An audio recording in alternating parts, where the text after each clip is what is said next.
Well, the idea's been floating around for quite a few years.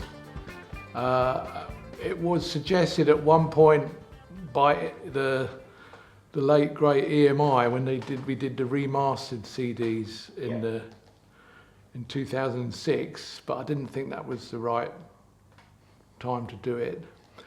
And in fact, I would mention that relatively recently, when I came to the Prog Awards in 2013, I think it was, I noticed Snapper Records won an award for their box set of The Family, and that sort of perked my interest. And then, in fact, a little bit later, I actually got approached by Snapper about the idea, and I thought, okay, maybe now's the time. And but when we sat down and first discussed it, we decided that we wanted to include everything from my first record, Arzakel, right through to the first System 7 album, and show the whole story, how things progressed. And so that's why it's a lot of records. I mean, that first record hasn't been available for quite some time.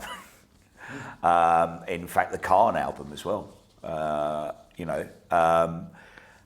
and even though the solo albums, got remastered and have been out there, there's extra tracks. And obviously, I mean, I've got to pick up, I can't not mention, obviously, the thing that's really going to whet the Steve Hillage fans' appetite. So the 4 discs, the Sparks sets, where you've really unearthed some gems, because I mean, this goes right back to early demos. Goblin, I think, is the first track on there. Yeah, that's from 1970. To find some of that really early stuff, were you very good at keeping tabs on your material from the very early days, or has this been a big detective job? I wouldn't say I was really good. I was pretty good, because I used to sort of keep stuff. I used to think, oh, that'd be, I don't want to throw that away. Don't want to throw that away. And so I've got a large pile of tapes and cassettes that I've kept, but I mean, they're not particularly well organised. And there's a lot of the tapes didn't have any writing on them, so I ended up getting together a large pile of stuff I thought might be useful, and taking to a very excellent mastering engineer who baked the tapes and reveal what was on them, and I found some really good stuff on that. And then obviously all the cassettes I've had. When we did the remasters for EMI, I already included some bonus tracks on those, so I had a little early dip, and I was aware that I had quite a lot of stuff, so that was good, because I have to mention, with including all the release CDs, we are obviously aware that quite a lot of my fans have already got most, if not all, of those. So we don't just want to sort of bilk them for sort of like buying the whole stuff all over again that they've already got. If we're going to do a complete career encompassing box set, we've got to add a large amount of unreleased, exclusive, and extra material, and so that was the task we set ourselves. What's it like for you as an artist to actually to have to indulge in looking at your career, from start to finish, or not finish, obviously, because you haven't finished, but from the points, the 69 to 91 sort of part of the. What was it like? Well, it was it was pretty interesting. It was. I kept remembering things as I went along that I'd kind of forgotten. And it was quite rewarding, really, quite a rewarding experience. I sort of, I was thinking as well about how much of the sort of ideas and concepts I was into then I've actually retained to now. It's quite a lot, actually. I may be mostly operating in a different musical field, but I'm still the same person. I've still got a lot of the same ideals and ways of looking at the world. I just express it a bit differently now. An artist such as yourself, a lot of those ideals and ideas, something that formed quite a big bond between you and your fan base. And that's something again which is very evident from looking at everything that's in this set. That Steve Hillage fans are pretty committed fans, aren't they? Yeah, we have a very rewarding and comforting body of support, and I feel very blessed by this. We should also mention the terrific book that comes with the set, which is absolutely packed with treasures. That I never thought I'd sort of see the light of again. Johnny Green, Gong specialist, and yourself as well, is very helpful in sorting a lot of that stuff out for you, wasn't he? Well, Johnny Green, who runs planetgong.co.uk, and GAS, the Gong Appreciation Society, is an absolutely integral part of this whole project. In fact, it was he who had some of the initial discussions with Snapper before bringing me in, and he's been my guide in the whole thing. And basically, the book and the live recordings and the 4 Spark CDs, we see it very much as an integrated thing. It all goes through the whole period, and in a kind of, we decided to do seven chapters. Our lucky number 7, and like the 7 colours of the rainbow, and we sort of worked it all out in that way. See, it's that attention to detail, in keeping with the ideals that you put across as a musician, that really makes a set like this something an absolute treasure trove for the fan, doesn't it? Well, it was good as well, because I'm not sure if that many of our fans and followers know the whole story. They know bits of it, or sections when they were particularly interested, but we decided we'd tell the whole story. And Johnny Green was really helpful. He was really probing me, saying, we don't know enough about that period, try and think a bit more about what you were doing then and what you're doing then. And it was a very, very good collaboration that he and I, and also Miquette, we spent a long time putting this together, and we're proud of it. I'm really happy with it. As you should be. What got you into music in the first place? Obviously, we write about this in the book, but basically my mother was musical, and she got me doing piano lessons when I was 4 years old, and I got quite good. And then for some reason I just got obsessed with wanting to learn the guitar, and I badgered my parents, and then finally at the age of 9 they bought me a guitar, and I actually started to get quite good, and by the time I was sort of 12, 13, I got my first electric guitar. I just progressed from there. So obviously I suppose it was some kind of calling, some kind of destiny. But my mother was very musical, and she comes from a Celtic background. I often think that's part of it. Her father was Scottish and her mother was Irish, and she grew up in Wales. So I've got a lot of Celtic in me, and music is very, very important in Celtic culture. What was the very first band that you were involved with? First band was something that evolved while I was at school, because I found myself in the same class as 2 other budding musicians, Mr. Dave Stewart, who obviously from later of Egg and Hatfield and North notoriety, and Mr. Mont Campbell. And we started sort of conferring, and sort of eventually, realising we all played instruments and clubbing together, and then we formed a band, early '67. And that was a band called Uriel, and that was like the school band, and we developed a certain notoriety. And then we needed a drummer, and we actually advertised in the Melody Maker and found Mr. Clive Brooks, and we started getting gigs, quite good gigs. We actually got some gigs at Middle Earth, the club Middle Earth is sort of quite renowned sort of psychedelic establishment, and it was all starting to go well, actually. But I was unable to leave the school for various reasons. They wanted to leave the school and go professional, and it didn't work for me. I had to stay at the school. Just the way I had my situation, my parents and everything. And so I left the band in the summer, end of summer '68. But it was from that the Arzakel album. Well, basically, the other guys of Uriel, they left the school, and also had Clive, who wasn't at the school, and they got some management. Management advised them to change their name from Uriel because it sounded too much like urinal. I kid you not. And so they became known as the Egg.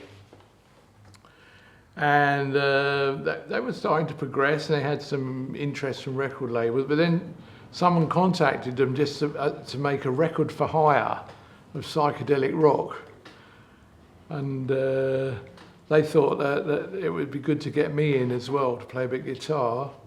So that's what we did. We just sort of threw some stuff together, went in the studio for a day, which we thought would be a great experience, and did it. And that's what happened.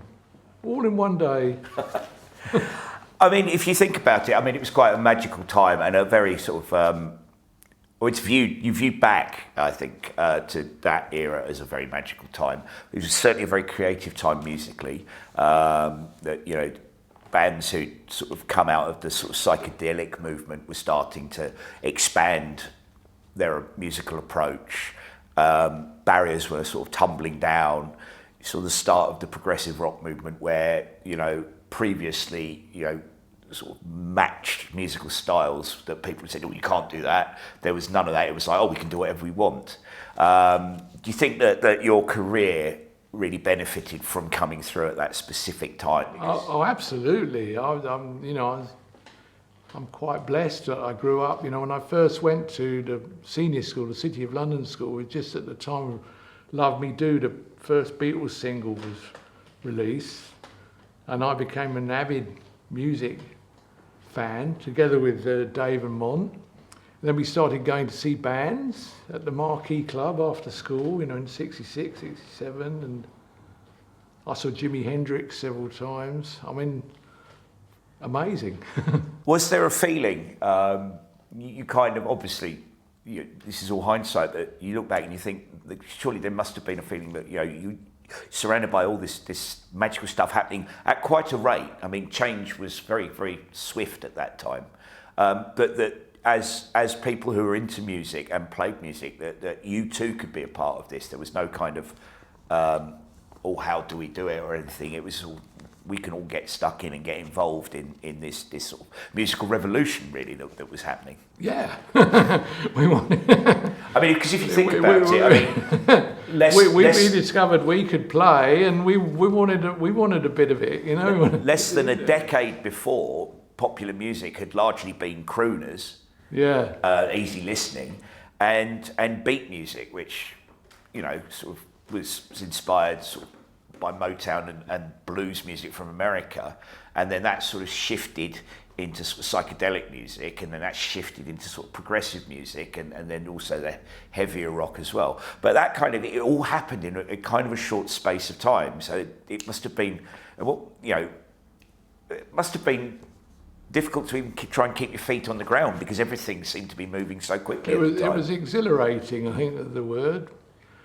But it was just, you know, it was just happening all around us, and you couldn't help but get sucked in, particularly if you were developing a prowess on a sort of musical instrument like the guitar. It was like, you know, it's like an open door, and you just walk through. Equally invigorating, I guess, for you must have been because you ended up at the University of Kent in Canterbury, and you know, what was happening there musically was just as sort of revolutionary in a way as what was happening sort of everywhere else, really, wasn't it? I mean, you sort of landed there just at the perfect time. Kind of an accident that I ended up at Canterbury University. It wasn't actually my first choice. First choice was Sussex. With Dave and Mont, we'd seen Caravan several times at the Marquee Club. We really liked them, and also we'd seen Soft Machine a few times at some psychedelic events. We were aware they were from Kent, but I didn't actually know they were from Canterbury town itself. And it was a big surprise when in fact, one of the first days I turned up at Keynes College at the university, I saw a van parked by this house that was on the university grounds with Soft Machine written on it. And I thought, hello? And then I subsequently found out that house was, it was a private house that hadn't been knocked down when they built the university for various property reasons. It was and it was the house of Hugh Hopper's parents, and it's where they parked the van. And sort of pretty quickly I found myself immersed in this musical world in Canterbury. And also there was the band they formed at the university, Spirogyra, very good friends of mine, and I ended up with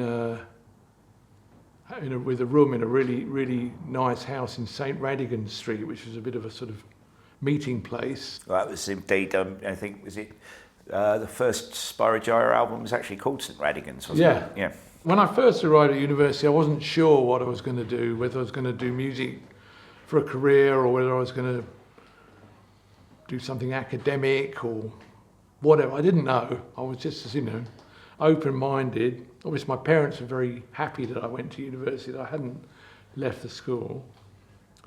But within a few months, having become immersed in what was going on in Canterbury, I just thought, well, you've got to do this. It's now or never, So I resolved that was what I was going to do. So I left the university after a year. And how did that go down with the parents?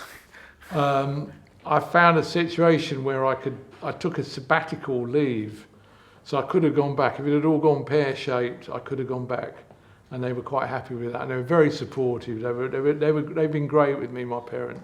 Khan was the band that you sort of first. I mean, you played with Egg, although you weren't actually a member, were you? After they left the school and became Egg professionally, I guested with them on quite a few times. We were all good mates, I got them down to come down, but I managed to get them booked to play at the university, so that's how I first introduced them to what was going on in Canterbury. Khan, let's talk about Khan, because obviously that's sea shanties in the box set. And this was kind of really your first attempt, because if Uriel had been sort of three of you together, this was more your thing, wasn't it? Yeah, well, I got a solo record deal, and it was actually through the help of Caravan I got that. They introduced me to their management, Terry King Enterprises, and Terry King offered me a management deal, got me a record deal, and we decided that although it was a solo record deal, we'd actually form a band as opposed to calling it Steve Hillage. And that's how Khan came together. It was only one record, Khan. I mean, you went through a sort of lineup change. I think you were looking at a second album, but it never quite came together, did it? We formed what I call Khan Mark II, and in fact, that was by that point, the Egg had founded, and Dave Stewart was at a bit of a loose end. So I said he'd already played as a guest on the first Khan album, brilliantly, I might add. And so I said, "Oh, come and let's form a new line. We're going to form a new lineup. Come and join." So he became a permanent member of Khan Mark II. But after a few months, I started to feel very uncomfortable. I was still only just 21, and there was a lot of pressure, and the record company weren't that enthusiastic, and there was all that stuff about, that sounds all right, let's hear some more. It wasn't like going to the studio tomorrow, and I was getting very frustrated. So I decided that I wasn't ready for it. But a lot of great material came up in that period. In fact, some of it eventually ended up on Fish Rising. And I'm very happy I managed to find some tapes of that period, which I've included on the Sparks CD, the first Sparks CD.